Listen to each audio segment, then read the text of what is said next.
At last, there are small electric cars priced comparably to combustion ones, though the EVs in question are only from bargain or emerging brands. One such is the car we look at here, the Leapmotor T03. Tiny underpowered cars can be fun to punt around in their favoured urban habitats, or at least some of them are. Minis and Fiat 500s have long traded on that trait, and this Leapmotor model translates at least some of it into the electric age. Drive it back to back with its closest market contemporary, Dacia Spring, and it feels a far less compromised thing, and acceleration from the single powertrain on offer here will be noticeably more sprightly than in the old combustion-powered city car model you might previously have been used to driving. The power plant in question sees a 93 bhp front-mounted motor energised by a 37.3 kilowatt-hour battery, offering a 165-mile range. There are three powertrain modes: Eco, Standard and Sport. Once you get beyond the city limits, you want to avoid the feeble performance and the rather gloopy throttle response which goes with the Eco setting. Sport doesn't do very much more than artificially weight up the steering, certainly doesn't make you go any faster or improve the 0 to 62 miles an hour sprint time of 12.7 seconds. That's nearly 2 seconds faster than the Spring though. And the top speed is a very modest 81 miles an hour. Talking of settings, there are three more for brake regeneration: Eco, Standard and Sport. Sport is the fiercest, and in that setting you can enjoy the kind of one-pedal driving nearly, where it's hardly ever necessary to actually use the brake pedal to slow the car, unless of course you come into a complete stop.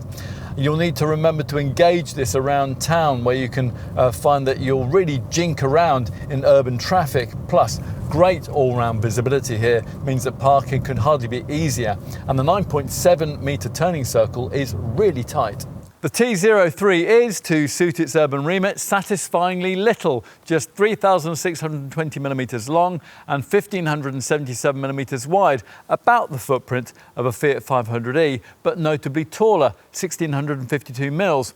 Compared to its arch rival, Dacia Spring, it is shorter and narrower, but 61 millimetres taller, which doesn't do the styling any favours, but does make it more accommodating for rear passengers, as we're going to see quite shortly.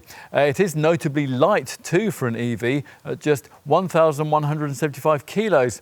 To give you some class perspective, a Fiat 500e is 1,330 kilos.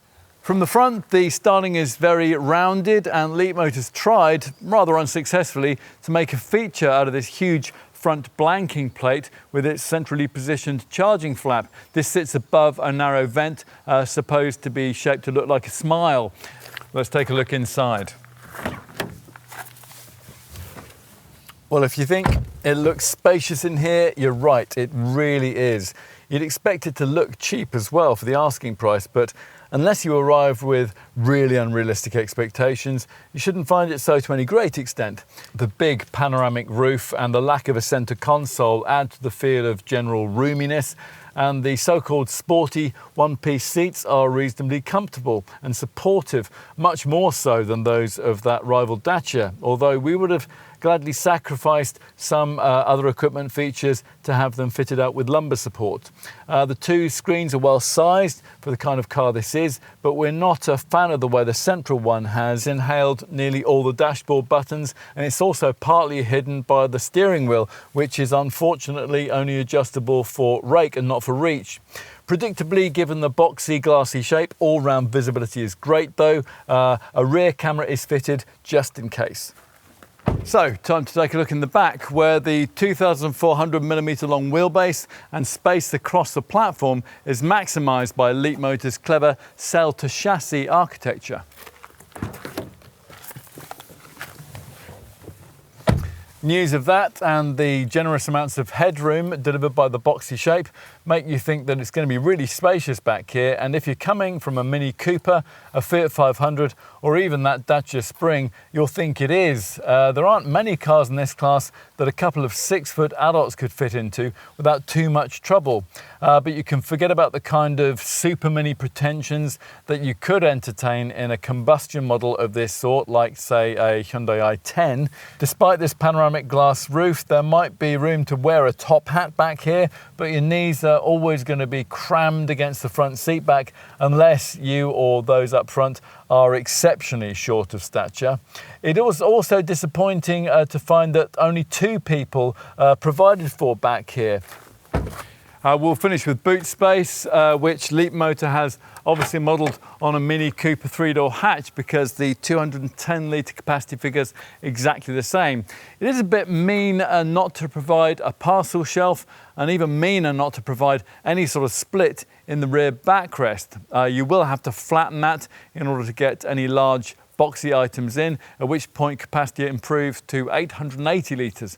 What about battery replenishment times? Well, the DC charging rate is pretty slow. It's up to just 45 kilowatts, but better than the rival Dacia, which can only charge at up to 30 kilowatts. DC charging can be completed from 30 to 80% in 36 minutes.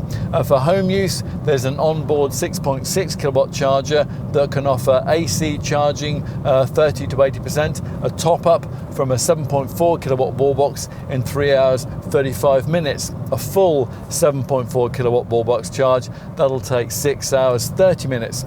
There's a 4-year or 60,000 mile warranty. There's a lot to like here for the money Leapmotor's asking.